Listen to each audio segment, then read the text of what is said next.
Maintenant, j'ai nettoyé tous les petits trous. Je les ai enlevés du fil abîmé.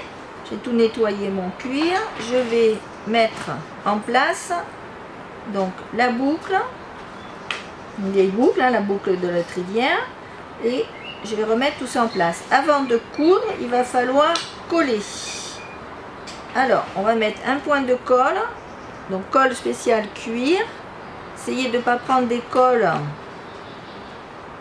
qui collent trop vite, des colles qui sont trop rapides, parce que sinon, si jamais vous vous trompez au moment du collage, il faut quand même pouvoir un petit peu décoller.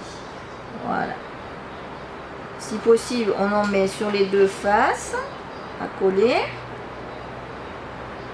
Voilà. On attend un tout petit peu avant de mettre les deux faces ensemble, les deux faces à coller. Il faut que je prenne des pinces pour maintenir le cuir bien serré, le temps que je prépare mon fil. Je rabats, voilà, comme ça je peux mettre en place. Donc si vous avez des colles qui collent trop vite, trop rapidement, s'il faut défaire ou quoi, enlever et remettre, vous ne pourrez pas le faire. Voilà. Pensez à faire attention de bien mettre votre boucle dans le bon sens. Voilà, sinon il va falloir tout redéfaire. Voilà. Une fois que j'ai collé mes morceaux, je les pince. Vous mettez une pierre si vous êtes dehors en rando, que vous n'avez pas grand chose. Vous mettez quelque chose de lourd. Là j'ai des petites pinces comme ça. Hop. Et on met de côté. Maintenant j'ai préparé mon fil comme je vous ai montré sur l'autre vidéo. Alors la longueur à prendre de fil, il faut prendre la couture, il faut prendre toute la longueur de couture, c'est-à-dire on va partir à peu près d'ici, on va monter le long de cette partie-là, passer de l'autre côté, donc longueur, largeur, à nouveau une longueur et une largeur. Qu'on a dit une longueur, une deuxième longueur, une largeur, deuxième largeur. Et là, vous allez tout simplement multiplier par 4 cette longueur. 2,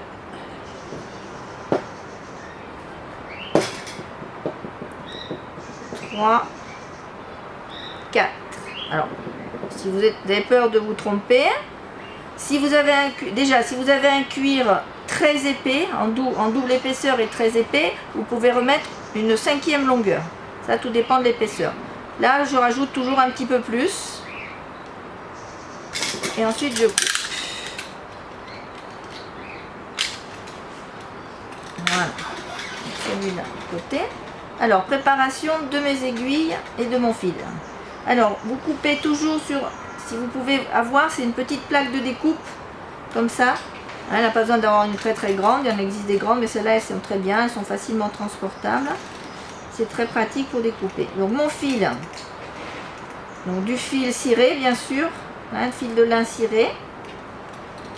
Que vous achetez dans le commerce déjà tout prêt. Et on va couper notre fil en biais.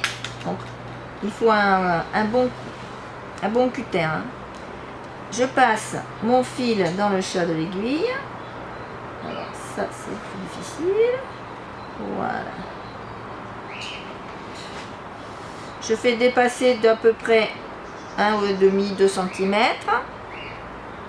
Je pince le bas de mon aiguille entre mes doigts en tenant mon fil.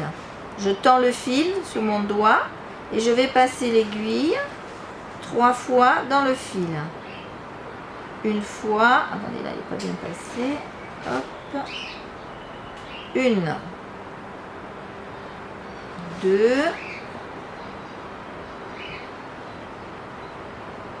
et 3. Regardez, voilà, ça fait des boucles qui se suivent. Vous allez descendre ces petites boucles vers le chat. Avant de passer de l'autre côté, vous allez tirer un petit peu le fil qui reste. Et ensuite, on va faire glisser les petites boucles sur le fil extérieur. Et là, c'est prêt. Et on fait la même chose sur l'autre côté du fil. pensez à faire en biais, c'est beaucoup plus facile pour mettre dans l'aiguille. Ma deuxième aiguille, où est-ce qu'elle est là? Donc dans le chat, hop, premier coup, voilà, on fait dépasser de 2 cm, 1 cm et demi.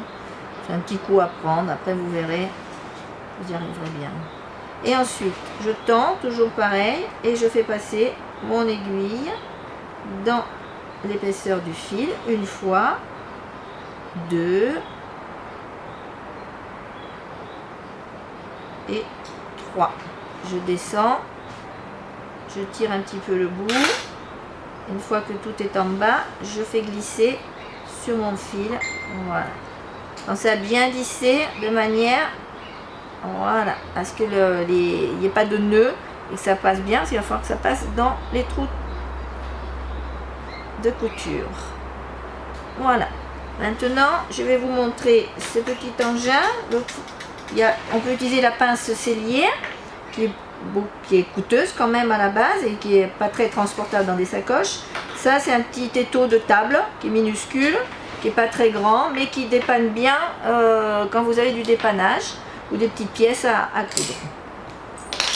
Donc ça coûte pas cher dans le commerce par contre. Hein. Voilà. Je serre mon cuir